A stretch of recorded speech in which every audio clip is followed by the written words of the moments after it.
Mandla murders web series के 5वें और छठे एपिसोड का लक्सा पेश करने जा रहे हैं। कहानी की शुरुआत होती है 20 साल पहले के एक बूढ़े शख्स से जिसे एक जेनेटिक बीमारी होती है।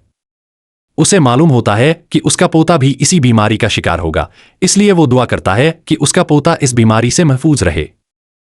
फिर सीन बदलता है और हमें वेंकट का घर दिखाया जाता है जो उसी पोते की नस्ल से है। एक गूंगी औरत जो कालिंदी के घर काम करती थी, वो वेंकट को खतरे से आगाह करने आती है। उधर रिया को खुद के गले पर छुरी की झलक दिखाई देती है जो किसी आने वाले खतरे की तरफ इशारा करती है। रिया को पता चलता है कि जिस लड़की का चेहरा हटाया गया था उसकी टांग में इम्प्लांट है और उस सीरियल नंबर से उसकी पहचान की जा सकती है। प्रमोद साहनी की मौत के बाद विक्रम टूट जाता है। रिया उसे संभालती है और अपना 2 साल पुराना गम बांटती है जब उसकी कस्टडी में एक मासूम लड़की मारी गई थी। उसी गलती के बाद रिया को फील्ड से डेस्क पर ट्रांसफर कर दिया गया था, लेकिन अब जब उसे दोबारा मौका मिला है वो इस केस को नहीं छोड़ेगी। वहीं अनन्या का शौहर जयराज जो खुद को अपाहिज दिखा रहा था, दरअसल ठीक ठाक था। अनन्या उसे एक वीडियो दिखाती है जिसमें वो किसी औरत के साथ होता है। अनन्या के पास अब उसका कंट्रोल है। जयराज कुछ नहीं कर सकता। मिनिस्ट्री की तरफ से दबाव बढ़ता जा रहा है। केस को जल्द से जल्द हल करने का हुक्म होता है। एक प्रेस कॉन्फ्रेंस में अनन्या और रिया के दरमियान तल्खी हो जाती है। उधर विक्रम और जिमी खान मोनालिसा क्यूरियो जाते हैं जहां कई पुराने ग्रंथ और किताबें मिलती हैं। वहां एक मवाली बताता है कि यह दुकान पहले एक गूंगी औरत चलाती थी और अक्सर वहां लीला यादव आती थी जो सुजय और विजय की मां थी। विक्रम उससे मिलने जाता है मगर लीला उन पर बंदूक तान देती है। पूछताछ में पता चलता है कि वरदान वाला सिक्का कालिंदी से मिलता था और मैथिली नाम की औरत भी उसी के साथ काम करती थी।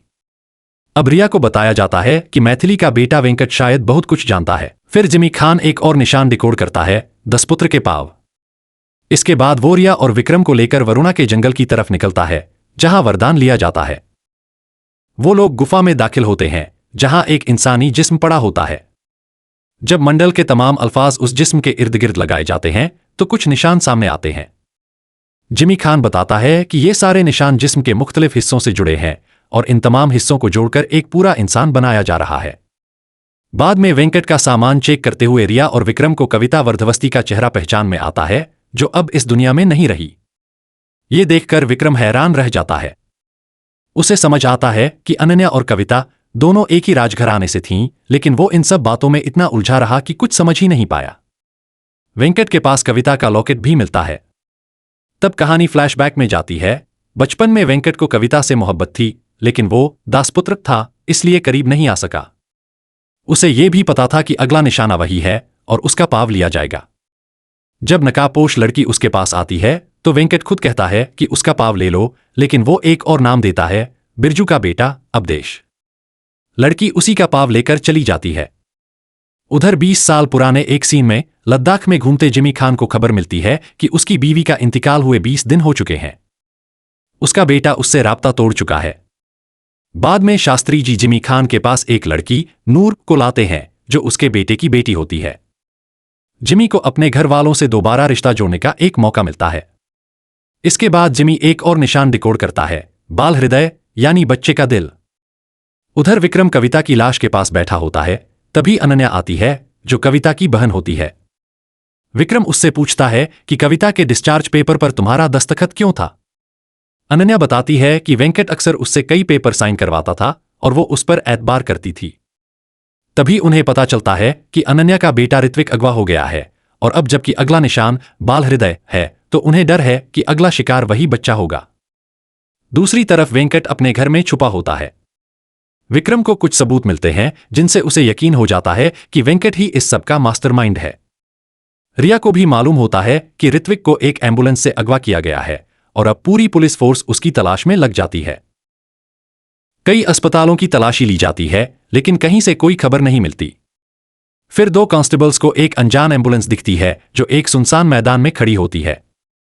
तभी एक कांस्टेबल जैसे ही एम्बुलेंस के पास जाता है, अचानक उसमें से एक तीर निकलकर उसे मार देता है। ये देख के रिया और बाकी अफसर वहां पहुंच जाते हैं। दूसरी तरफ विक्रम को पता चलता है कि वेंकट एक जगह पर शराब पी रहा है। विक्रम फौरन वहां पहुंचता है और वेंकट को बुरी तरह पीटता है क्योंकि उसे पता चल चुका होता है कि वेंकट कविता के कत्ल के पीछे है। वेंकट सब कुछ कबूल करता है। वो एक नौकर का बेटा था। उसकी मां कविता के घर काम करती थी। बचपन से ही उसे कविता से मोहब्बत थी। बड़ा होकर वो कविता के अब्बा के साथ काम करने लगा। जब उसने देखा कि कविता विक्रम से मोहब्बत करती है तो उसे बहुत बुरा लगा। लेकिन वो पूरी तरह पागल हो चुका था कविता के लिए। उसने कविता के घर में छुपके सीसीटीवी कैमरे लगवा दिए और दिन रात उसे देखता रहा। एक दिन उसने सुना कि विक्रम एक खतरनाक कंपनी की बात कर रहा था जिसमें किसी का नाम लेना मौत को बुलावा था। वेंकट ने यह सारी बात जाकर बलजीर को बता दी। इसके बाद बलजीर ने विक्रम पर हमला कराया और कविता को भी मार डाला, जिससे वो कोमा में चली गई। वेंकट को इस सब का अफसोस नहीं हुआ। इधर रिया को पता चलता है कि एम्बुलेंस में ऋत्विक हो सकता है। वो अपनी जान की परवाह किए बिना एम्बुलेंस में जाती है और ऋत्विक को बचा लेती है। वहां कोई हथियार नहीं होते, लेकिन कुछ अजीब और एडवांस टेक्नोलॉजी वाले हथियार होते हैं। जैसे ही रिया बाहर आती है उसे वही लड़की दिखती है जिसके हाथ में बॉल होती है, लेकिन इस बार वो मुस्कुराती है। रिया समझ जाती है कि उसका गुनाह माफ हो गया है। ये देख रिया फूट फूट कर रोने लगती है। उधर विक्रम वेंकट को मार देता है और चला जाता है। रिया सोचने लगती है कि अगर कातिल ऋत्विक को चाहता था तो उसे एम्बुलेंस में क्यों रखा और फिर हमें खबर क्यों दी। मामला इतना आसान नहीं है। इसी बीच जिमी खान कुछ राजों को डिकोड करने में लगा होता है। तभी उसे पता चलता है कि जिस बच्चे का दिल दांव पर है वो उसकी नातिन नूरी है। उसके दादा ने भी अपने बेटे के लिए मन्नत मांगी थी। जिमी फौरन अपने घर जाकर नूरी को ढूंढता है। वो मिल जाती है, लेकिन तभी वही नकाबपोश औरत आती है, धुआं छोड़ती है, जिससे जिमी बहरा और लाचार हो जाता है।